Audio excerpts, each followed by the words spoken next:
Hey guys welcome back to my channel vlogs with Ankita. So ನನ್ನ ಹಿಂದಿನ ವೀಡಿಯೋದಲ್ಲಿ ತಿಳಿಸ್ಕೊಟ್ಟಿದ್ದೀನಿ top 5 ಯಾರು ಬಂದಿದ್ದಾರೆ ಏನು ಅಂತೆಲ್ಲ. ಸೊ ಇವಾಗ ಟಾಪ್ 4 ಯಾರು ಬಂದಿದ್ದಾರೆ ಅಂತ ನೋಡುವಂಥ ಒಂದು ವಿಷಯ. ಸೊ ಬಿಗ್ ಬಾಸ್ ಅಲ್ಲಿ ಇವಾಗಂತೂ ಸೋಷಿಯಲ್ ಮೀಡಿಯಾದ ಪೂರ್ತಿ ಬಿಗ್ ಬಾಸ್ ಬಗ್ಗೆ ಹೇಳ್ತಾ ಇದೆ. ಯಾರು ಗೆದ್ದಿದ್ದಾರೆ, ಯಾರು ಸೋತಿದ್ದಾರೆ, ಯಾವ ಟಾಪ್ 1 ಬಂದರು, ಟಾಪ್ 2 ಬಂದರು ಅಂತ ಎಷ್ಟೋ ಜನ ಫೇಕ್ ನ್ಯೂಸ್ನ ಹಬ್ಬಿಸ್ತಿದ್ದಾರೆ. ಅವ್ರ ಫ್ಯಾನ್ಸ್ ಇವ್ರಿಗೆ, ಇವ್ರ ಫ್ಯಾನ್ಸ್ ಅವ್ರಿಗೆ ಆ ಥರ ಮಾಡ್ತಿದ್ದಾರೆ. ಬಟ್ ಅದಕ್ಕೆಲ್ಲ ತಲೆ ಕೊಡಬೇಡಿ. ಟ್ರಸ್ಟೆಡ್ ಸೋರ್ಸಿಂದ ಒಂದಿಷ್ಟು ಬರುತ್ತೆ ನ್ಯೂಸಸ್ಸು. ಸೊ ಅದು ಯಾರಿಗಾದ್ರೂ ಗೊತ್ತಿದ್ದರೆ ಅದನ್ನು ಮಾತ್ರ ನೋಡಿ ನಂಬಿ, ಸುಮ್ಮನೆ ಎಲ್ಲ ನೋಡಿ ನಂಬಿ. ಮೊನ್ನೆ ನಾನು ನಿನ್ನೆನೂ ಅಷ್ಟೇ ವಿನಯ್ ಅವರು ಟಾಪ್ 5 ಬಂದಿದ್ದಾರೆ ಅಂತ ಹೇಳಿದ ತಕ್ಷಣ ಒಬ್ಬ ಅವರ ಫ್ಯಾನ್ ಕೈ ಕುಯ್ಕೊಂಡಿದ್ದನ್ನ ನೋಡಿದೆ ನಾನು. ಸೊ ಆ ಥರ ಎಲ್ಲ ಯಾರೂ ಮಾಡ್ಕೋಬೇಡಿ. ಯಾಕಂದರೆ ಈಗ 5 ಜನ ಇದ್ದಾರೆ ಅಂದರೆ 5 ಜನನೂ ಗೆಲ್ಲಕ್ಕಾಗಲ್ಲ, ಒಬ್ಬರೇ ಗೆಲ್ಲೋದು ಅಲ್ಲಿ. ಸೊ ಅಭಿಮಾನ ಮನಸ್ಸಲ್ಲಿ ಇರಲಿ, ತುಂಬ ಅಭಿಮಾನನೂ ಬೇಡ. ಈ ಲೆವೆಲ್ಗೆ ಹೋಗೋದು ತಪ್ಪು ಅಂತ ನಂಗೆ ಅನಿಸುತ್ತೆ. ಯಾಕಂದರೆ ಎಷ್ಟೇ ಆಗಲಿ ಅವ್ರು ಗೆಲ್ತಾರೆ, ಸೋಲ್ತಾರೆ, ಏನೋ ಒಂದು ಮಾಡ್ಕೊಂಡು ಅವ್ರ ಮನೆಗೆ ಹೋಗ್ತಾರೆ. ಬಟ್ ಅವರು ಬಂದು ನಮ್ಮ ಜೀವನದಲ್ಲಿ ಮತ್ತೆ ಇರಲ್ಲ.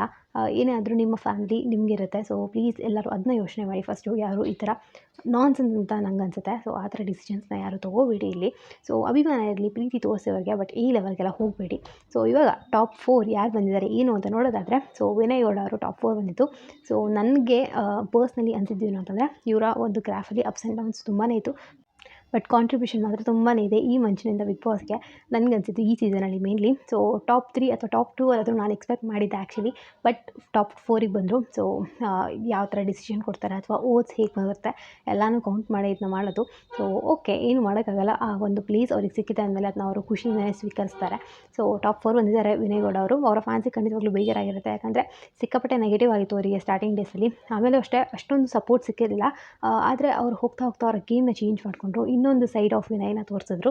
ಬಟ್ ಸ್ಟಿಲ್ ಸ್ವಲ್ಪ ಯಾಕೋ ಫ್ಯಾನ್ ಬೇಸ್ ಕಮ್ಮಿ ಆಯ್ತೇನೋ ಅಂತ ಅನ್ನಿಸ್ತು ಬೇರೆಯವ್ರಿಗೆ ಕಂಪೇರ್ ಮಾಡಿದಾಗ. ಬಟ್ ಸ್ಟಿಲ್ ಒಂದು ಒಳ್ಳೆ ಮನುಷ್ಯ ಅಂತ ಮಾತ್ರ ಎಲ್ಲರಿಗೂ ಗೊತ್ತಾಗಿದೆ ವಿನಯ್ ಗೌಡ ಅವರು.